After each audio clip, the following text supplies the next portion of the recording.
Осумте вработени во царинскиот терминал од Прилеп кој што е под капата и е основан од страна на ЈКП Комуналец. Денеска излегоа повторно на штрајк, затоа што немаат земено плата цели 7 месеци. Како нивна поддршка денеска ги посетија и председателот на ССМ Слободан Трендафилов, како и председателот на СУДКОС Стојан Чекашиковски, каде што тие како вработени членуваат. Проблемот со терминалот се провлекува веќе со години, но никако да се најде решение.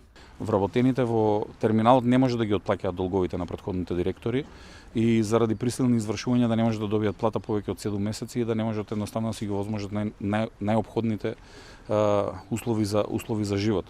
Штрајкот почна, односно е активиран после неколку месеци. Луѓето се борат веќе 7 месеци со ваквата состојба и решија дека апсолутно нема да ги извршуваат своите работни задачи и ќе бидат во штрајк се додека не им се исплатат за останатите плати.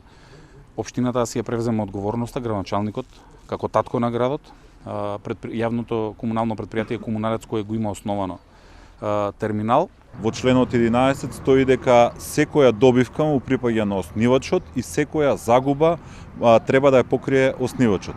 Затоа треба Комуналец како основач на ова друштво со моментално 8 вработени да ги покрие загубите кои што се направени од претходните раководства, односно управители на ова друштво, да им ги исплати сите 7 заостанати плати и да го исплати здравственото осигурување. За жал, вработените 7 месеци се оставени и без здравствено осигурување. Досега имаше 2 предупредувачки штрајка, ова е трет. Вработените апелираат поддитно да се најде решение за нивниот проблем.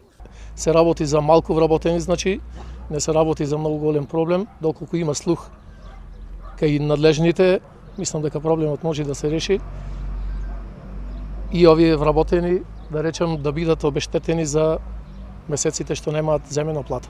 Доколку не се реши оваа ситуација, вработените најавија стапување во целосен штрајк и комплетна блокада на ова јавно претпријатие.